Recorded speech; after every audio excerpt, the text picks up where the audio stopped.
The I-Team is uncovering a documented history of problems between Logan Mott and his parents, from courts to hospitals and even investigations by the Department of Children and Families. Lindsay Gardner is here now with new information tied to a recent DCF investigation. Lindsay? I've spent days combing through records from the divorced couple, which separated back in 2004, and I uncovered in a recent motion Mott's mother claimed Logan was being physically abused by his father, a corrections lieutenant with the Jacksonville Sheriff's Office. Before Logan Mott was known to criminal investigators in Jacksonville, he and his family were known to the family court circuit in Duval County. The I-Team counted more than 200 motions filed back and forth in the bitter custody battle between his mother, Carrie Campbell Mott, and his father, Eric Mott, a corrections lieutenant with the Jacksonville Sheriff's Office. In the legal volley, the I-Team found Logan Mott and his father were interviewed by DCF 2 years ago. Logan's mother's motion reads, the former husband and minor child have been interviewed by the Department of Children and Families after claims raised by the child to school personnel. We don't know which school staffer reached out to DCF. Logan's mother previously told the I-Team Logan attended 5 local schools: St. Mark's, San Pablo Elementary, Neptune Beach Elementary, Fletcher Middle, and Sandalwood High School.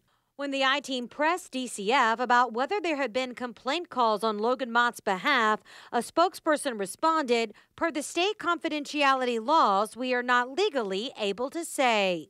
Eric Mott's legal response to the abuse allegation included, the former wife has made false claims to the Department of Children and Family Services, claiming the child to be abused while in the former husband's care.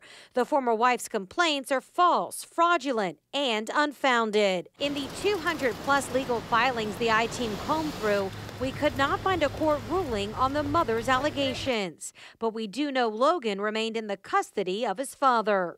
The records show the divorced couple went before judges for everything from school decisions to Logan's medical needs with his diabetes.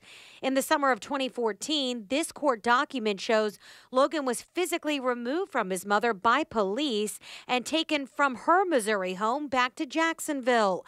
After his father notified the court, Logan had been hospitalized. Eric wrote the court, the former wife has demonstrated an inability to monitor the minor child, thus exposing the minor child to imminent risk of serious injury or death. This is related to Logan's diabetes. The claim was something Logan's mother adamantly denied. A judge overturned the temporary order within weeks. Now the two parents are once again faced with trying to determine what's in the best interest of their child, this time locked away in a juvenile detention facility in Buffalo, New York, something Logan's attorney admits is complex.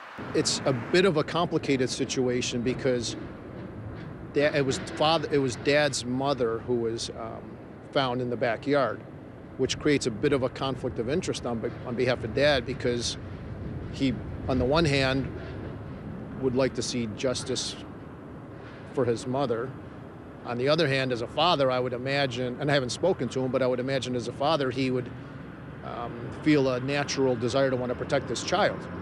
So it creates a bit of a conflict there, in my opinion. I've been dealing mostly with mother. I don't think father is in a position right now to address these issues. Logan Mott's mother declined to give any official comment on the upgraded murder charges or the internal affairs letter. A source tells me that Mott has received several complaints while on the force. We are looking into that angle, what we found out from internal affairs, coming up all new in an I-Team report at 6 o'clock. Mary?